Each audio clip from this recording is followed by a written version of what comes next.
The first time I saw the second phone, my husband almost dropped a plate. Not metaphorically. An actual white ceramic dinner plate slipped from his hand and shattered across our kitchen floor the exact second I opened the junk drawer beside the refrigerator. Because hidden underneath old batteries, expired coupons, and a flashlight that didn't work anymore, was a black phone I had never seen before. And my husband Daniel, who normally handled stress better than anyone I knew, looked genuinely afraid. Not guilty. Afraid. That distinction didn't register immediately. At the time, all I saw was the panic in his face. The kind of panic that makes your stomach go cold before your brain catches up. Our 6-year-old son Ethan was sitting at the counter coloring dinosaurs while pasta boiled behind me. The kitchen smelled like garlic and tomato sauce. Normal Tuesday night. Normal family sounds. Then Daniel crossed the room too quickly and picked the phone up before I could touch it. "Why do you have that?" I asked quietly. He didn't answer right away. His jaw tightened. "It's for work." I stared at him. My husband worked in commercial property insurance.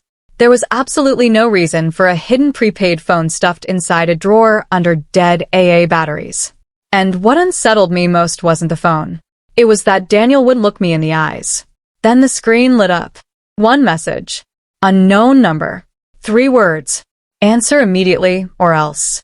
Daniel turned the screen away so fast it almost confirmed the worst possible explanation. And standing there in that kitchen, listening to pasta water boil over while my son hummed quietly behind us, I honestly thought I had just discovered my husband was living a second life. But even in that moment, things didn't fully make sense. If Daniel was cheating, why did he look terrified instead of defensive? Why did his hands shake after reading the message? And why, later that night, did I wake up at 2:14 a.m. to find him standing alone in our backyard staring into the darkness like he was waiting for someone? Something felt wrong. Not relationship wrong. Dangerous wrong. And I didn't realize yet that within days, I would begin noticing things that made an affair seem like the better possibility.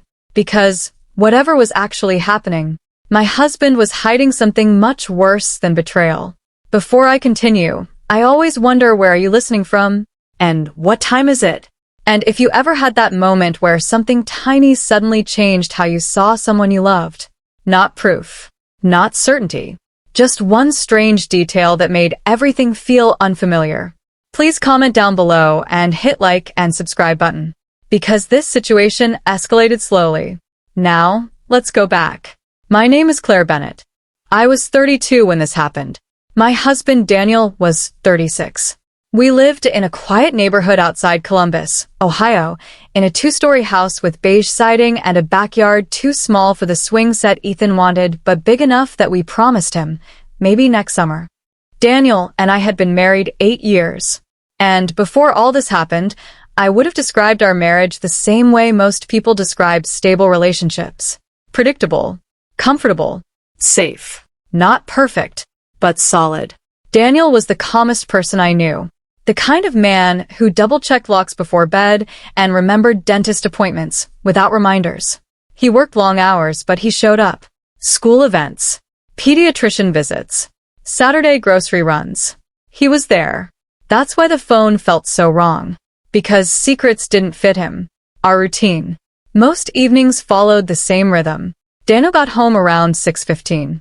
Ethan tackled him at the door. I cooked while Daniel helped with homework at the kitchen counter. Then we'd watch something forgettable on Netflix after Ethan went to sleep. Ordinary life. The kind people underestimate until instability enters it. Looking back now, I realize the changes started weeks before I found the phone. But at the time, they seemed small enough to explain away. The first behavioral shift. Daniel started checking windows at night. Not casually. Methodically. Every room. Every lock. Every blind. One night I laughed softly and asked, "Preparing for a zombie apocalypse?" He smiled too quickly. "Just being careful." I remember watching him adjust the kitchen blinds twice. At the time, I thought maybe work stress was getting to him. Now I know he was checking sight lines. A few days before I found the phone, we were brushing our teeth when his regular phone buzzed. He looked at it. Immediately muted it. I noticed. "Late work messages again?" I asked. "Yeah." What's going on lately? Quarter-end issues.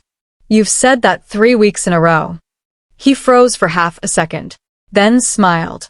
You tracking my corporate lies now? I laughed, but something inside me didn't. 2 nights after discovering the phone, Daniel left the house at 11:40 p.m. He thought I was asleep. I heard the garage door, waited 30 seconds, then looked through the upstairs window. His car sat idling at the curb with headlights off, like he was waiting for instructions.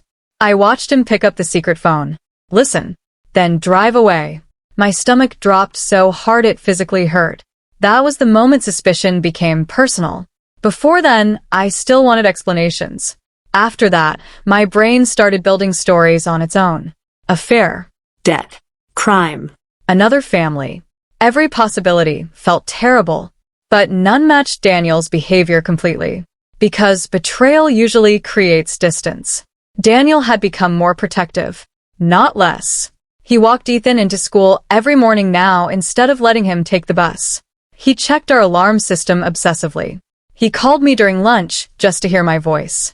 It was as if he was preparing for something, or afraid of losing us. The next morning I tested him, not dramatically, just carefully. While packing Ethan's school lunch, I asked casually, "So, what did work need last night?" Daniel stopped pouring coffee, only for a second, but I saw it. A water pipe issue at one of the properties. Really?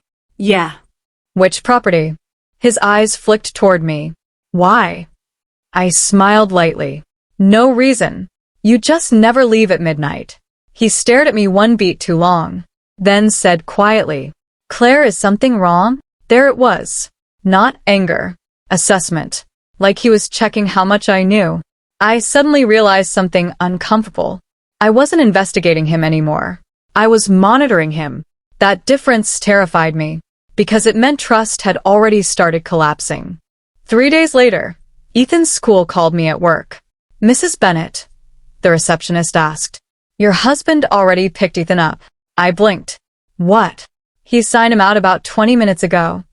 Cold panic spread instantly. Daniel never picked Ethan up early without telling me. I called him immediately. No answer. Again. No answer. Then finally a text arrived. "He's safe. Don't panic. I'll explain tonight." I left work shaking. By the time I got home, Daniel and Ethan were already there. Ethan happily showed me ice cream stains on his shirt. We had surprise father-son day. I looked at Daniel. What happened? He waited until Ethan ran upstairs, then said quietly, "There was a suspicious vehicle near the school." My heart stopped. What? I probably overreacted. What vehicle? I handled it. The way he said it chilled me. Not reassuring. Controlled. "Daniel," I said slowly, "what is going on?" "Nothing." "That's not true. I'm just being careful." "With who?" Silence. "With what?" He rubbed his face. "You're making this bigger than it is." I stared at him. No. "You are." That night, I couldn't sleep. I kept replaying one detail. Suspicious vehicle. Daniel didn't say someone reported it. He said he noticed it, meaning he'd been watching already. For what? And why? At 1:12 a.m., the hidden phone buzzed again. This time I saw the message clearly before Daniel grabbed it. A photo. Ethan walking into school that morning. Taken from far away. My blood turned cold. Daniel saw my face. And for the first time since all this started, he looked defeated. Not caught. Cornered. Then another message arrived underneath the photo. "Next time, answer faster." And that was the exact moment I realized. This might not be an affair at all. Because whatever was happening, someone was watching our family in real time. And my husband had been hiding it from me. After seeing the photo of Ethan, I stopped thinking like a suspicious wife. I started thinking like a mother. That changes everything. Affairs can destroy marriages. But fear involving your child changes the chemistry of your entire body. I barely slept that night. Daniel stayed awake downstairs pretending to watch television, though every time I came near the stairs, I noticed him quickly hiding the black phone beneath the couch cushion. Not once did he voluntarily explain anything. That hurt almost as much as the fear itself. Because if someone was threatening our family, why was he shutting me out? I kept replaying his expression when the message arrived. Not guilt. Not shame. Recognition. Like he had been expecting escalation. Which meant this wasn't new. Whatever was happening had already been happening for a while. And somehow, that made it worse. Because while I'd been packing lunches and helping Ethan memorize spelling words, my husband had apparently been living inside another reality entirely. One he never trusted me enough to share. The next morning felt painfully artificial. Ethan sat at the kitchen counter eating waffles while Daniel checked the front window every few minutes. I noticed details now. His coffee untouched. His shoulders tense. His car keys already in his pocket before sunrise. He looked like someone waiting for impact. "Daddy, are you taking me to school again?" Ethan asked. "Yep," Daniel said quickly. "I can take him," I interrupted. Daniel looked up immediately. No. Too fast. Too sharp. Ethan noticed it too. "You okay?" I asked carefully. Daniel softened his tone instantly. "I just mean, I already planned it." I folded Ethan's napkin slowly. "Daniel." "What?" "You're scaring me." His eyes met mine. And for half a second, I saw something almost unbearable there. Not irritation. Helplessness. Then he looked away. "I'm handling it." That sentence stayed with me all day. Because people only say I'm handling it when something already exists. That afternoon, I made a decision I never thought I'd make in my marriage. I followed my husband. Not dramatically. Not in sunglasses behind newspapers. Just quietly. Carefully. After work, Daniel drove past our neighborhood entirely. Then past his office. Then toward an industrial section near the river where abandoned warehouses sat beside rail tracks and auto shops. My pulse climbed steadily. He parked behind a closed shipping building, stayed inside the car, picked up the black phone, and waited. I stayed 2 rows back gripping my steering wheel so tightly my palms hurt. 10 minutes passed. Then another car arrived. Dark sedan. Tinted windows. A man stepped out wearing a gray hoodie and baseball cap. Daniel exited his vehicle slowly. The 2 men spoke briefly. The hooded man handed him an envelope. Then left. That was it. No affection. No intimacy. No secret relationship. This looked like a transaction. And somehow that frightened me more. I waited until Daniel drove away before approaching the area. There wasn't much there. Just cracked pavement. A broken security light. And one thing lying near the curb. A photograph. I picked it up carefully. My stomach dropped instantly. It was me. Standing outside Ethan's school 3 days earlier. Someone had circled my face in red marker. Underneath, handwritten. "He's running out of time." I physically stopped breathing for a second. The parking lot suddenly felt too open. Too exposed. I got back in my car immediately and locked the doors. Hands shaking now. This wasn't suspicion anymore. This was targeted intimidation. Daniel got home an hour later. I was waiting in the kitchen. The photograph sat on the counter between us. The second he saw it, all color disappeared from his face. "Where did you get that?" "I followed you." Silence. Real silence. Not conversational pauses. The kind where 2 people realize something irreversible just happened. "You followed me?" he asked quietly. "Yes." "You shouldn't have done that." I laughed once in disbelief. "Are you serious right now?" "Claire." No. "Absolutely not." I pointed at the photo. "Someone is photographing me and our son. And your concern is that I followed you?" Daniel pressed both hands against the counter like he suddenly needed support. "You don't understand." "Then explain it." "I can't." That sentence snapped something in me. "You can't." I repeated. "They threatened you." Who? "I'm handling it." "Stop saying that." Ethan's footsteps sounded upstairs. We both froze immediately. Daniel lowered his voice. "Please." I stared at him. And for the first time in our marriage, I genuinely didn't know who my husband was. That night, after Daniel fell asleep on the couch, I searched his office. I hated myself while doing it. But fear overrides dignity eventually. Inside his desk drawer, Beneath insurance files, I found another envelope. Cash. A lot of it. Nearly $12,000. And underneath the money, printed screenshots. My mother-in-law entering her apartment building in Pittsburgh. Daniel's father pumping gas. Ethan at recess. Me leaving work. All time-stamped. Surveillance. Systematic surveillance. Then I found something else. A note written in black marker. Final deadline approaching. My brain kept trying to force the situation back into something normal. An affair would have been easier. Debt would have made more sense. But this felt organized. Calculated. Like someone had spent months studying our routines. And the strangest part? Daniel never once tried to protect himself. Every action centered around us. The school. The house. His parents. Me. That contradiction kept growing.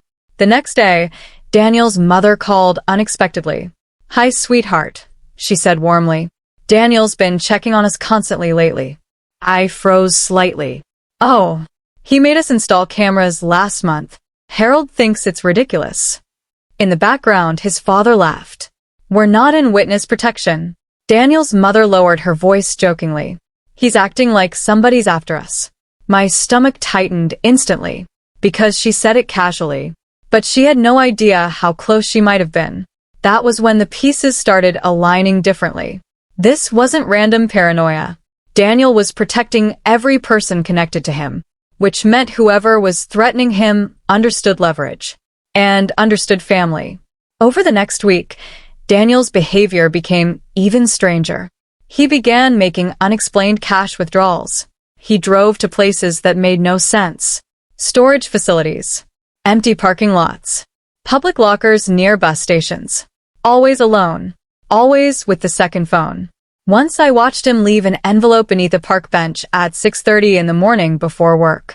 Another time he came home with bruised knuckles and claimed he slipped carrying boxes. Nothing matched. Nothing fit. But one detail became impossible to ignore.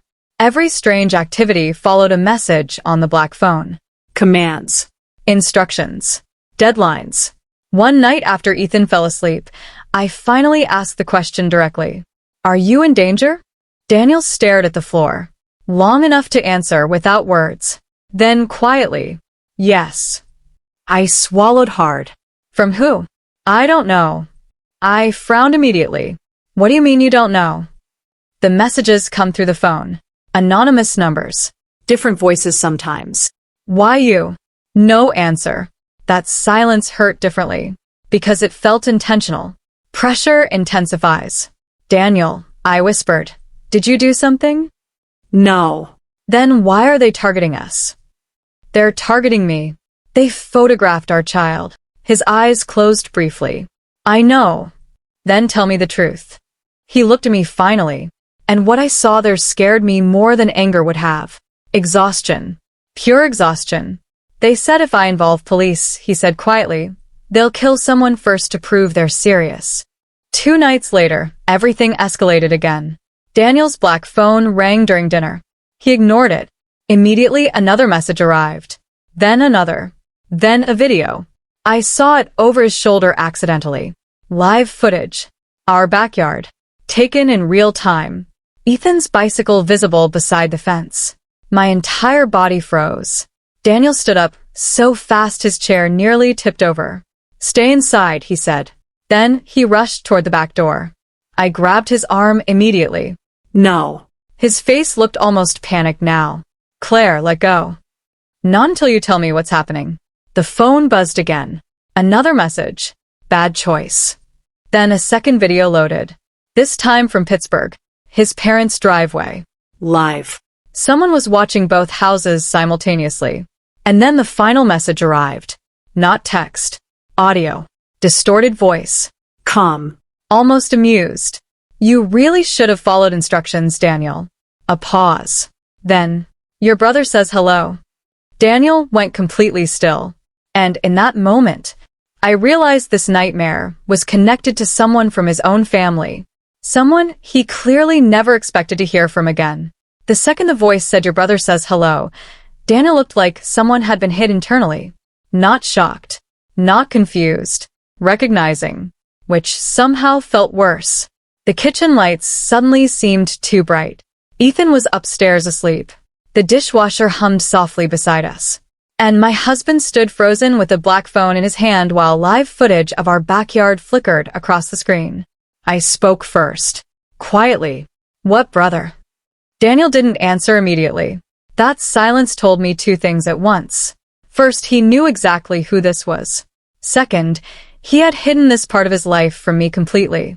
I thought back through 8 years of marriage, family holidays, visits to Pittsburgh, stories about childhood. Daniel had mentioned cousins, old neighbors, his father's military years, but never a brother. Not once. Which meant this wasn't ordinary estrangement. People don't erase siblings accidentally. They erase them intentionally. Daniel, I said carefully. Who is he? He rubbed both hands over his face slowly. My stepbrother. The words landed heavily. You have a stepbrother? Half technically. Same father. I stared at him. You never told me. I know. That's not a small thing to leave out. He looked toward the stairs instinctively, making sure Ethan wasn't listening. Then he lowered his voice. Because my parents cut him off years ago. Why? Silence again. Then finally. Fraud. Gambling. Debt. Theft. Every answer opened 3 more questions. Daniel sat down heavily at the kitchen table like the weight of keeping everything contained was finally starting to break him. His voice sounded different now. Not secretive. Tired. My stepbrother's name is Marcus. I stayed standing. Partly because I was angry. Partly because sitting felt too vulnerable suddenly. Daniel continued carefully. He's 12 years older than me. Different mother. My dad tried helping him for years. With what? Everything. Daniel swallowed. Debt. Rehab. Lawsuits.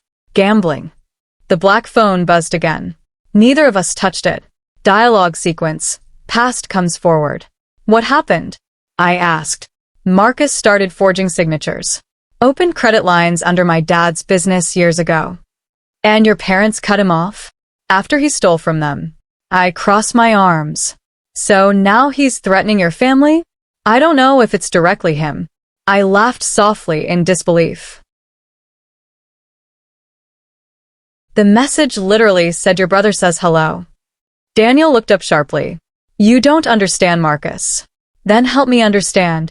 He never threatens directly. That sentence sat heavily between us. For the first time since finding the phone, my anger weakened slightly. Not disappeared, but shifted. Because Daniel no longer looked like someone hiding betrayal. He looked like someone trapped inside escalating damage. And that scared me in an entirely different way. The next day, ordinary life felt impossible. I walked Ethan into school myself while scanning parked cars. Every stranger suddenly looked suspicious. Every phone notification tightened my chest.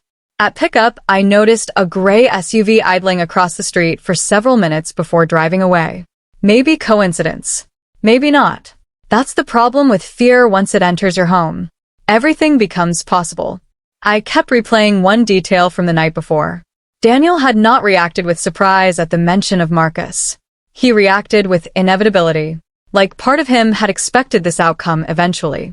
And if that was true, how long had this been building? That afternoon, I called someone I hadn't spoken to in almost 4 years. Naomi Reyes, college roommate, former debate partner, current intelligence analyst for a federal contractor in Virginia. Naomi was one of those people who noticed details before other people noticed rooms. If something dangerous was happening around my family, she was the only person I trusted to tell me the truth instead of calming me down. She answered on the second ring. Claire? Hi. Pause. You sound wrong. That alone almost made me cry. What do you know about digital surveillance? I asked. Naomi went silent immediately. Why? I need hypothetical advice. No, you don't. I looked out the kitchen window toward Ethan playing in the yard. Can I come see you? Another pause. Then quietly. Bring everything. 2 days later, I drove to Virginia alone while Daniel stayed with Ethan. The entire drive felt surreal. Rain streaked the windshield. Coffee growing cold in the cup holder. and my marriage suddenly split into two realities. The life I thought I had, and whatever hidden thing existed underneath it. Naomi met me outside her apartment building wearing jeans and an old Ohio State sweatshirt like no time had passed. But the second she saw my face, her expression changed. "You're actually scared." "Yes." That worried her immediately. For 3 hours, Naomi reviewed everything. The photos, the messages, the timing patterns, the videos, Daniel's behavior. She barely interrupted. Just listened carefully while typing notes into a tablet. Finally, she leaned back. "This isn't amateur intimidation." My stomach tightened. "What does that mean?" "The surveillance coordination alone requires planning." I sat very still. "Do you think they'll hurt us?" Naomi looked directly at me before answering. "I think whoever's doing this wants your husband controlled more than dead." That distinction mattered, but not enough to feel comforting. Naomi pointed toward the screenshots. "These are escalation tactics." "How so?" "They start with observation, then psychological pressure, then forced compliance." My pulse slowed slightly. Compliance with what? That's the important question. And suddenly I realized something terrifying. I had spent weeks asking what Daniel was hiding, but not what they were making him do. That night, after I returned home, I finally pushed harder. Not emotionally. Precisely. "What exactly have they asked you to do?" Daniel stared at me for a long moment. Then he stood, walked toward the garage, returned carrying a metal lockbox. My chest tightened instantly. He placed it on the table, opened it slowly. Inside were envelopes, receipts, cash deposits, printed instructions, disposable SIM cards, and one thing that made my blood run cold. A handgun. Truth starts emerging. "Daniel," I whispered. "I bought it legally." "That's not the point. I never used it." "Then why do you have it?" His voice cracked slightly for the first time. "Because they kept sending videos of Ethan." Silence. Heavy silence. Then he finally said the thing that changed everything. "They wanted me scared enough to obey." Daniel explained it slowly.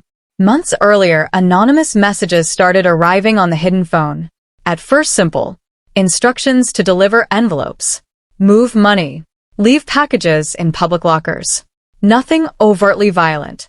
Then came surveillance footage. Then threats. Then live tracking. And every time he considered going to police, they sent something worse. A photo of Ethan's classroom. His parents' apartment. My jogging route. Every escalation proved access. The horrifying part wasn't just the threats. It was how isolated Daniel had become carrying them alone. He genuinely believed involving me would put me in greater danger. And suddenly his strange behavior rewrote itself in my memory. The school pickups, the lock checking, the window monitoring, the late-night drives. Not secrecy for pleasure. Containment. Protection. Naomi came to Ohio 2 days later. Officially, she was visiting an old friend. Unofficially, she immediately began assessing our house like an investigator. She checked Wi-Fi access points, security cameras, vehicle trackers. Then she asked Daniel one question that changed the direction of everything. "What happens if you stop obeying?" Daniel answered quietly. "They said they'd destroy me legally first." Naomi frowned. How? Daniel hesitated, then handed her another folder. Inside were falsified financial records, wire transfers, forged authorizations, documents connecting Daniel to multiple fraudulent transactions. My stomach dropped. "They're setting you up." He nodded slowly. "If I get arrested or implicated financially, Marcus gets leverage over my parents' estate." And suddenly the motive surfaced, clearly for the first time. Inheritance. Control. Elimination. Not just fear. Strategy. Naomi looked at all of us quietly, then said, "This was never about money alone." Daniel nodded. "He wants me removed permanently. Not dead necessarily. Discredited. Criminalized. Legally destroyed. The perfect revenge from a disowned son against the family that cut him off." I looked at my husband differently then. Not innocent. Not guilty. Human. A man who made terrible decisions trying to carry impossible pressure alone. And underneath my anger, another realization finally surfaced. Daniel never protected himself once during any of this. Every action centered around us. Me, Ethan. His parents. That truth hurt almost as much as the lies. Then Naomi uncovered something even worse. A hidden tracker attached underneath Daniel's car. Recently installed. Professional grade. And while we were standing in the garage staring at it, Daniel's secret phone buzzed again. One new message appeared. You involved someone. That was a mistake. Then a second message arrived immediately after. A photo, taken only minutes earlier, of Naomi entering our house, which meant whoever was watching us was now watching all of us in real time. The moment Naomi saw the tracker beneath Daniel's car, the atmosphere inside our garage changed completely. Not panic. Precision. She crouched beside the device with a flashlight while rain tapped steadily against the open garage door. Daniel stood rigid beside me. And for the first time since this nightmare began, nobody was pretending anymore. Naomi looked up carefully. This is professional surveillance equipment, she said. Not random intimidation. My stomach tightened. Can they hear us through it? Possibly location only, she said. But either way, they're monitoring movement in real time. The black phone buzzed again. No one touched it immediately, because now every notification felt like someone standing inside our home without permission. Finally, Daniel picked it up. One new message. You were told not to involve outsiders. Then another image loaded. A photo of Ethan's school pickup line from earlier that afternoon. Time-stamped 12 minutes earlier. Naomi exhaled slowly. They have physical eyes on you too.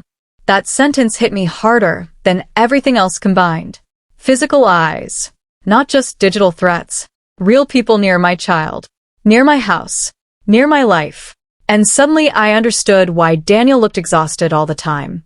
He hadn't been hiding secrets casually. He'd been carrying constant fear. Naomi stood and looked directly at Daniel. You tried contacting law enforcement already, didn't you? Daniel froze. I turned toward him sharply. What? His silence answered before his words did. Then quietly, yes. That stunned me, because until then part of me still believed he chose secrecy first. But he shook his head immediately. I tried early on. Then why stop? Naomi asked. Daniel's face changed, and I realized there was another layer I still didn't know.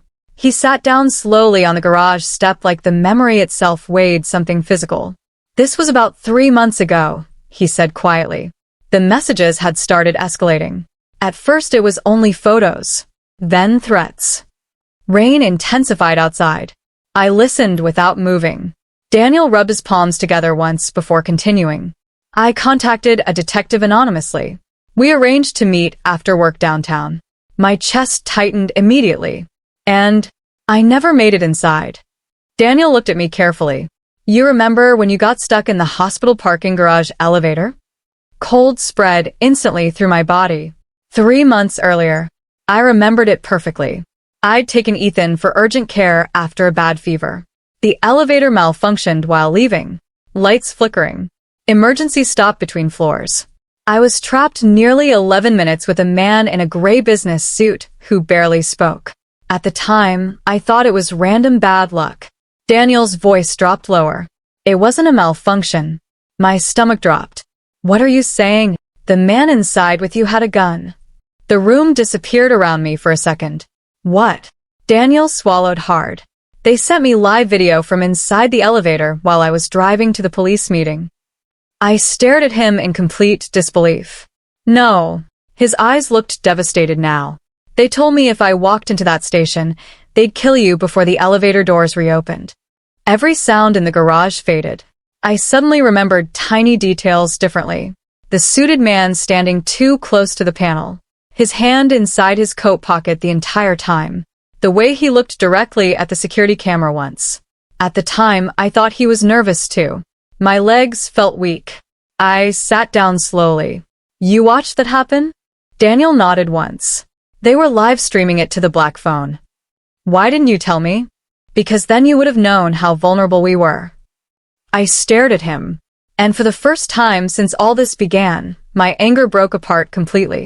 Because this wasn't just secrecy anymore. This was trauma. He had been forced to watch a fake accident while believing I could die at any second. Alone. Suddenly, all the contradictions aligned. Why he became obsessive about routines. Why he monitored exits. Why he never wanted Ethan alone. Why he looked physically sick every time the black phone buzzed. He wasn't protecting a lie. He was protecting us from panic while being psychologically controlled himself. And somehow that realization hurt more than betrayal would have.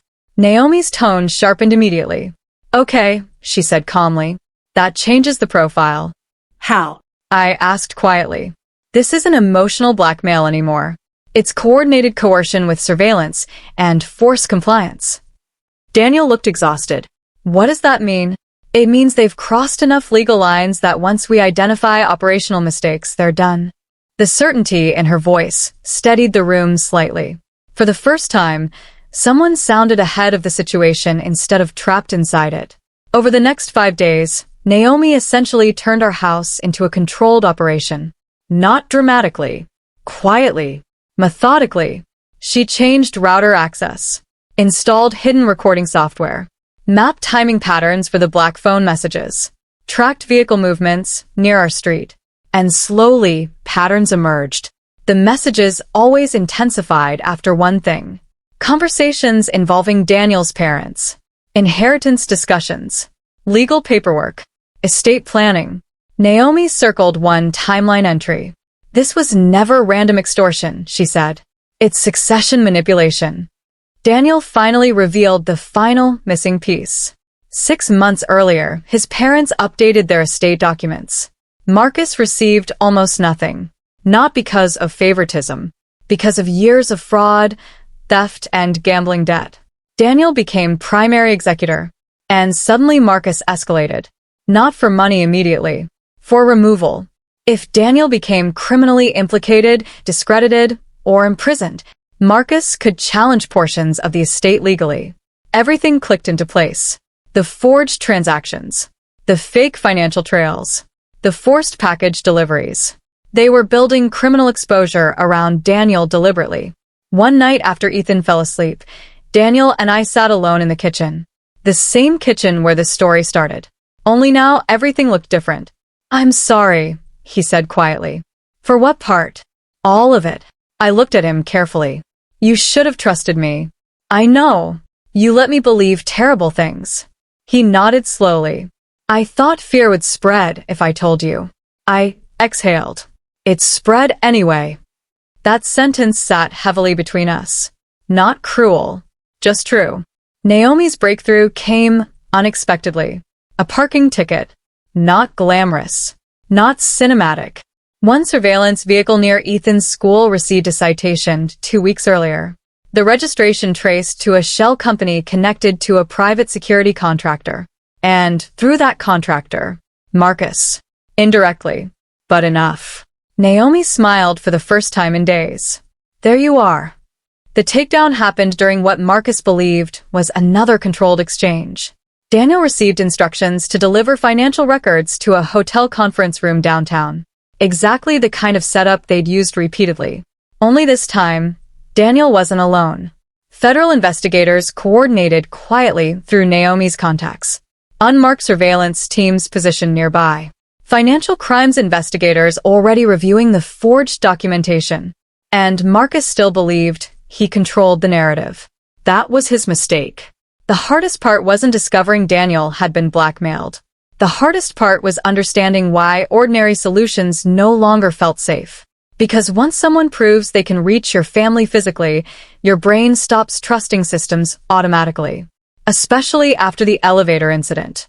That memory stayed inside me differently after learning the truth. For weeks afterward, I kept replaying details I'd dismissed before. The suited man beside me never looked frustrated when the elevator stopped. He never pressed the emergency button. Never complained.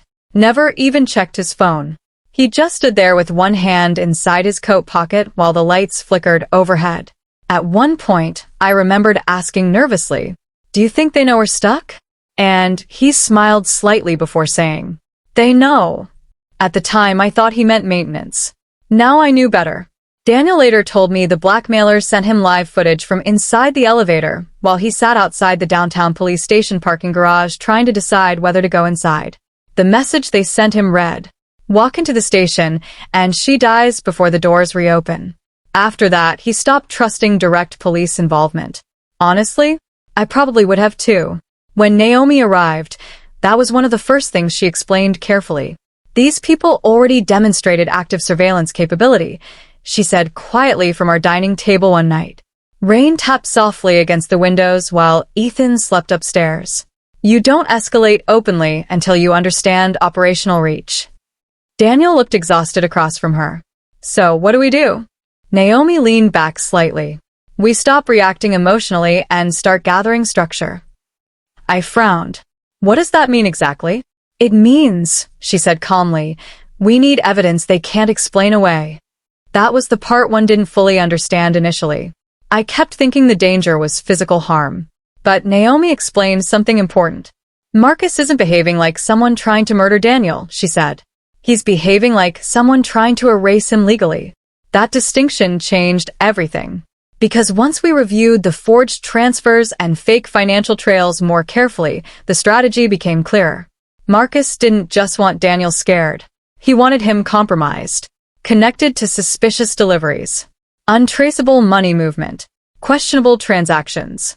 If authorities investigated too early without context, Daniel could easily appear involved, which meant Marcus wouldn't even need to win publicly. He only needed enough suspicion attached to Daniel permanently. That realization slowed everything down, because now the goal wasn't just survival.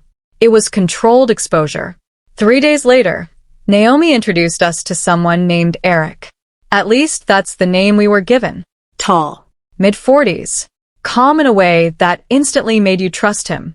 He arrived driving a white utility van with a fake regional maintenance company logo printed on the side. Ladders strapped on top. Clipboard. Work boots. Completely forgettable. Which was apparently the point. Daniel looked confused when Eric entered our garage carrying a tool case. "This is the guy?" he asked quietly. Naomi nodded. "He specializes in surveillance countermeasures." Eric smiled faintly. "That's the polite version." For 6 hours, Eric checked everything. And I mean everything.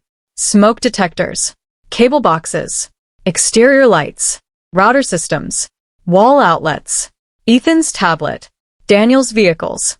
At one point, he unscrewed part of our kitchen light fixture and removed something tiny from inside. I stared at it. "What is that?" "Audio transmitter," he said casually. My stomach dropped instantly. Daniel swore under his breath. Eric looked unsurprised. "Honestly, this one's sloppy." That sentence terrified me more than finding the device itself. Because if this was sloppy, what weren't we seeing?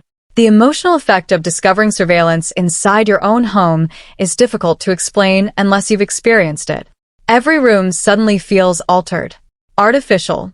I remember standing in Ethan's doorway later that night watching him sleep and wondering how many conversations had been overheard in our house. How long strangers had been listening to ordinary family moments. And for the first time, I understood why Daniel looked emotionally hollow for months. Fear isn't just danger. It's erosion. After the sweep, Naomi gathered all of us around the dining table. No dramatic speeches. Just practical discussion. They rely on control through predictability, she explained. So we changed the pattern slowly. Daniel frowned. How? You continue obeying instructions. I stared at her immediately. What?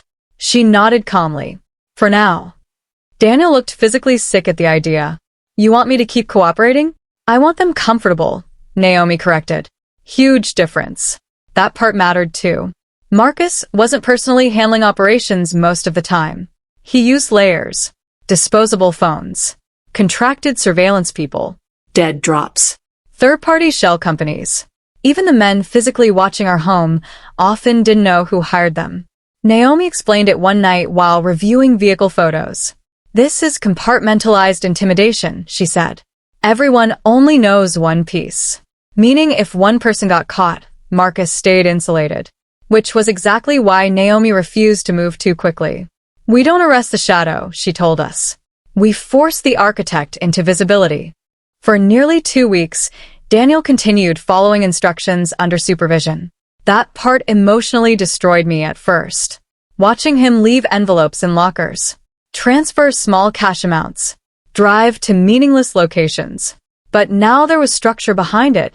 Every movement tracked, every interaction photographed, every message mirrored through secured systems Naomi's team quietly established. Daniel wasn't obeying anymore. He was documenting. That psychological shift changed him too. He stood straighter, slept occasionally, started talking again. And little by little, I realized how alone he'd been carrying all this. The real mistake happened because Marcus got impatient. That's what Naomi believed anyway. People who control others long enough eventually grow overconfident. One Friday afternoon, Daniel received unusual instructions. Not a locker drop, not cash movement, an in-person exchange. Hotel conference room downtown. 6:30 p.m. Bring estate-related documents. Naomi immediately looked up from the message. That's new. Daniel nodded slowly. He's never asked for direct contact before. Naomi's eyes narrowed. Good. I blinked. Good. She nodded once. He's finally stepping into his own operation. The next 36 hours were the most controlled stress I've ever lived through. Federal financial investigators became involved quietly through Naomi's contacts. Not local police first. That mattered, because the forged financial activity crossed state lines and involved coordinated fraud structures. Suddenly, this wasn't just blackmail. It was organized financial coercion. And Marcus had unknowingly built enough evidence against himself over months. He just didn't realize Daniel had stopped being isolated. An hour before Daniel left for the hotel, we stood alone in the kitchen. Same kitchen where I'd found the secret phone months earlier. Funny how rooms absorb different meanings over time. Daniel adjusted his jacket slowly. You don't have to stay involved in this part, he said quietly. I almost laughed. Daniel. I mean it. I walked closer.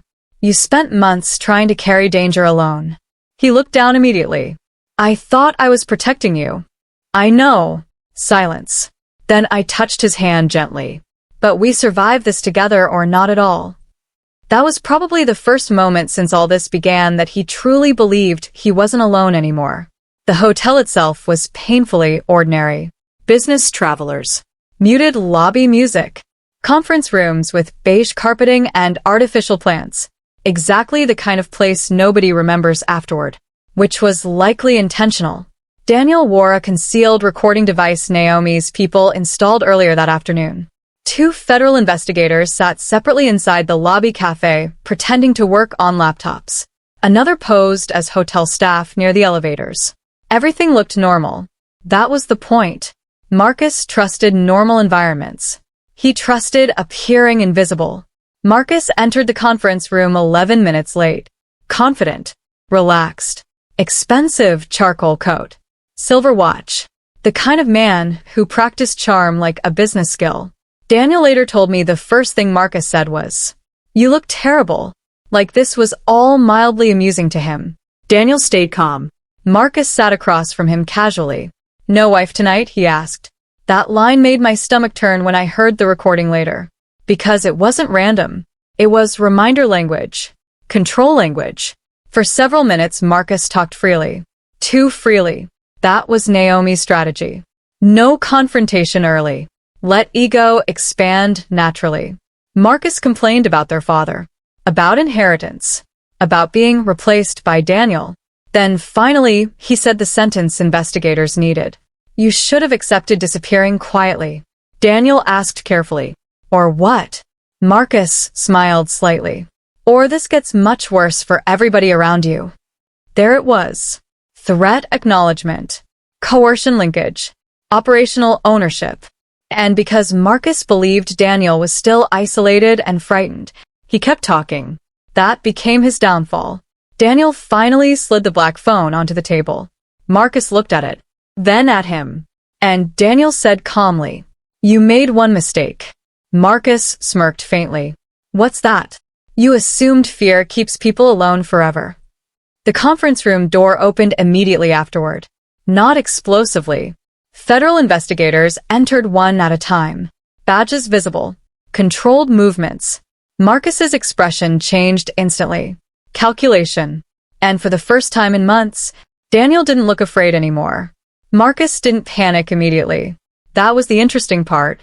He adjusted. His eyes moved fast. Door. Window.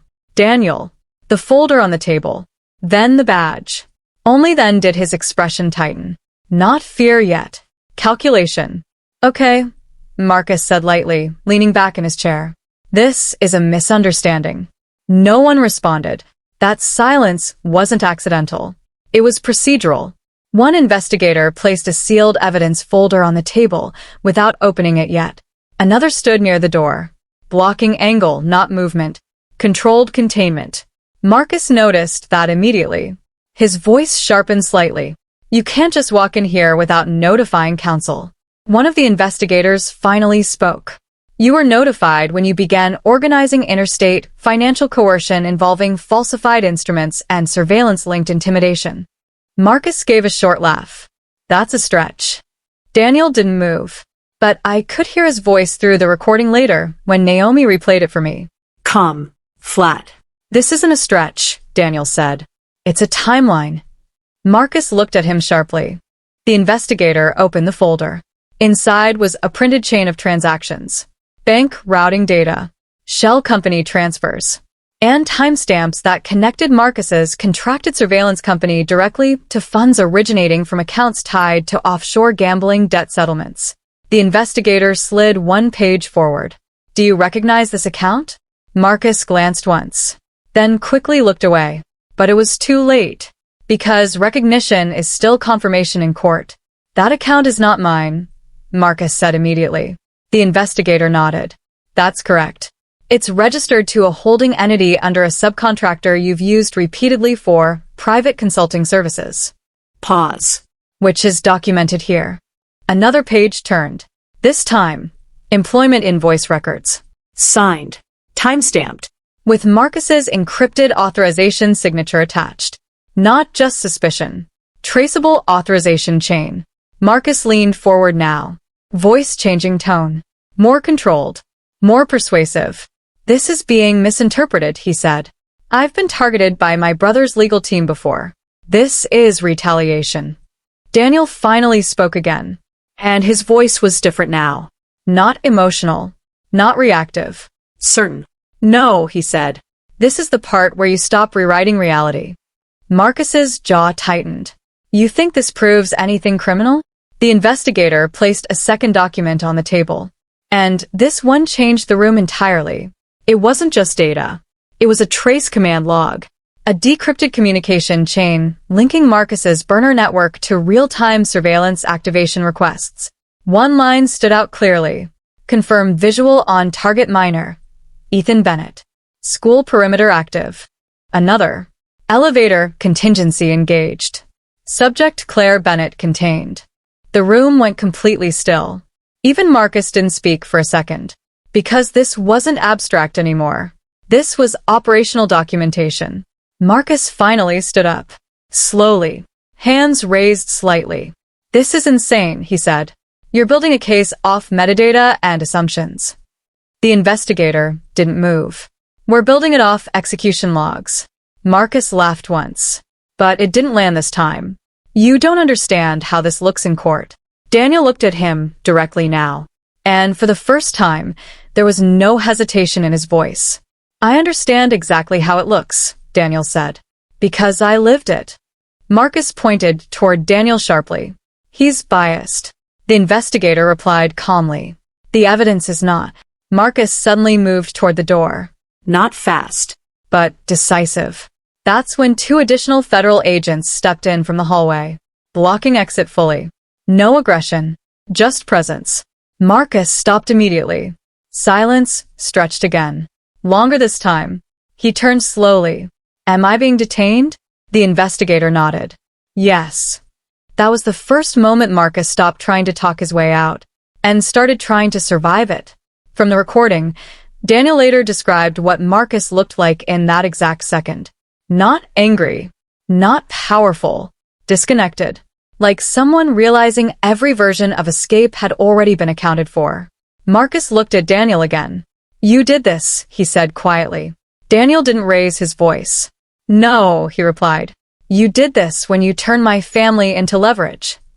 That sentence mattered more than anything else, because it removed emotion from the accusation. Only structure remained. The investigator finally closed the folder. "This is only the beginning of charges," he said. "Interstate coercion, surveillance procurement, identity fraud, financial manipulation, and conspiracy to intimidate protected family members." Marcus exhaled sharply. For the first time, his voice cracked slightly. "You can't prove intent." That's when Daniel finally leaned forward. And what he said next wasn't loud. It didn't need to be. "I don't need you outside a courtroom," Daniel said. Marcus frowned. Daniel continued. "I just need you in one." A pause. Then, "And after that, I will make sure through every legal channel available that you never build access to another person's life again." Marcus scoffed weakly. "That's not how it works." Daniel nodded once. "It is when every attempt you make for the rest of your life gets answered in court filings." Then he added something colder. "You won't see the outside of consequences for years. And when you do, it won't feel like freedom." That line landed differently, because it wasn't revenge. It was duration. The agents moved in. Controlled. Precise. Marcus resisted only briefly. Not physically. Verbally. "This is a setup." No one responded, because setups don't come with 6 months of documented activity trails. They came with inevitability. Handcuffs clicked. No dramatic struggle. Just closure. The sound of restraint finishing a long process. As Marcus was escorted out, he turned one last time toward Daniel. Not hatred anymore. Something closer to disbelief. "You really think this is over?" he asked. Daniel answered quietly. "No." Marcus paused. Daniel finished the sentence. "This is just where you lose control of it." That was the last thing Marcus heard before the hallway doors closed. When I later heard the full recording, what struck me wasn't the arrest. It was Daniel's voice. Because I realized something in that moment. He had spent months speaking in fear. And now he was speaking in structure. No shaking. No hesitation. No collapse. Just clarity. And for the first time since this started, I didn't feel like we were surviving something anymore. I felt like it was finally over. Daniel stayed seated for a few seconds after Marcus was gone. Not because he was frozen. Because his body didn't seem to know what after meant yet. I watched the recording later, but Naomi showed me the same detail in real time. His hands were still resting on the table, even though the threat had already left the room. Like his nervous system hadn't received the update. Naomi said something that stuck with me while we were reviewing everything afterward. "People think resolution feels like relief," she said. "It doesn't. It feels like disorientation first." And she was right. Because for Daniel, nothing about that moment looked like victory. It looked like recalibration. He kept asking the same question to the investigators even after Marcus was removed.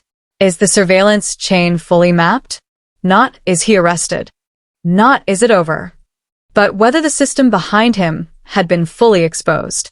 That told me something important. Daniel hadn't just been afraid of Marcus. He had been afraid of what Marcus could still trigger. Within 48 hours, the case shifted from field operation to formal federal docket. That part moved faster than I expected. Because once the investigators locked the 2 strongest proofs into the record, everything became procedural. Encrypted command logs tied to surveillance activation financial routing chains linking Marcus's shell network to coercion payments. Naomi explained it simply one morning at our kitchen table. "This is no longer about belief," she said. "It's about admissibility." And that's when it hit me. The real exposure wasn't the arrest itself. It was the fact that Marcus couldn't talk his way into ambiguity anymore. Every path he used to control Daniel, fear, confusion, isolation, had been converted into structured evidence. That night, Daniel sat on the porch steps for almost an hour without speaking. I finally sat beside him. He didn't look at me at first. Just said quietly. I kept thinking it would end differently. "What part?" I asked. "All of it," he said. I thought if I managed it carefully enough, I could keep everyone safe and still control the damage. I didn't respond immediately, because I understood what he meant now. He hadn't been hiding from me. He had been negotiating with a situation that never allowed negotiation. After a while, he added, I didn't realize I was becoming part of the system they built. That sentence stayed with me longer than anything else. Even after Marcus was detained, Naomi didn't let the environment relax immediately. Because systems like this don't collapse instantly. They unravel. She kept monitoring residual activity for 2 more weeks. At one point, she told us, there are still data attempts probing your location history. But then she added something important. They're no longer coordinated. That was the shift. Not disappearance.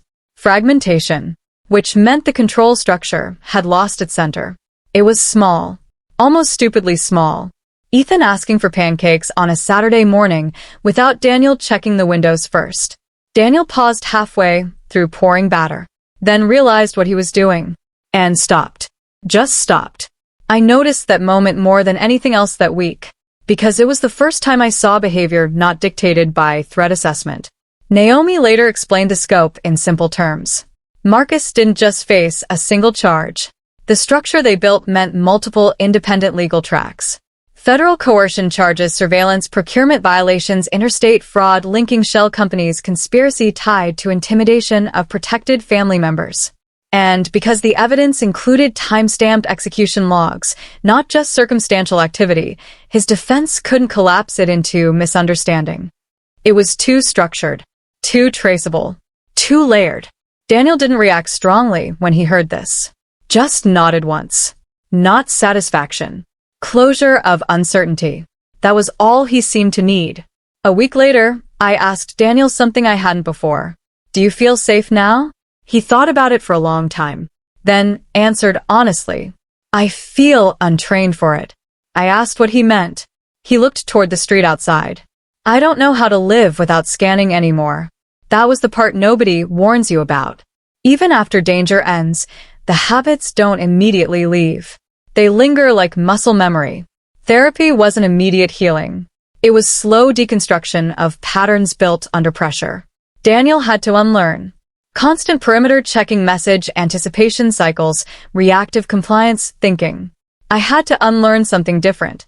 Living inside uncertainty without building worst-case stories every hour. We weren't fixing a marriage. We were rebuilding perception. 3 months later, things looked ordinary again on the surface. Ethan went to school. Daniel worked normal hours. Naomi checked in occasionally. The house stopped feeling monitored. Not because we forgot what happened, but because it stopped actively shaping daily behavior. One evening, Daniel closed the blinds without checking them twice, then paused, Looked at me. and smiled slightly. I didn't think I'd notice when that changed, he said. I understood exactly what he meant. What stayed wasn't trauma in the dramatic sense. It was awareness. We learned something irreversible. How quickly normal life can be rewritten when someone has enough access and patience. But we also learned something else. That systems built on control eventually expose themselves when they become overconfident. Marcus didn't fall because of one mistake. He fell because structure eventually leaves traces. And traces eventually become evidence. I still think about how close this entire situation came to being misunderstood completely. If Daniel had gone to police earlier without Naomi's structure, if I had reacted only emotionally, if Marcus had stayed patient just a little longer, everything could have ended differently. So, I want to ask you this. Do you think Daniel made the right call by staying silent at first to protect us? Or do you think silence always creates more damage, even when the intention is protection? Lastly, if you have an area, do I please like and don't leave without subscribing Marianne Tales. It's totally free and helps us reach more people who can relate Tati story. Thanks for listening, folks.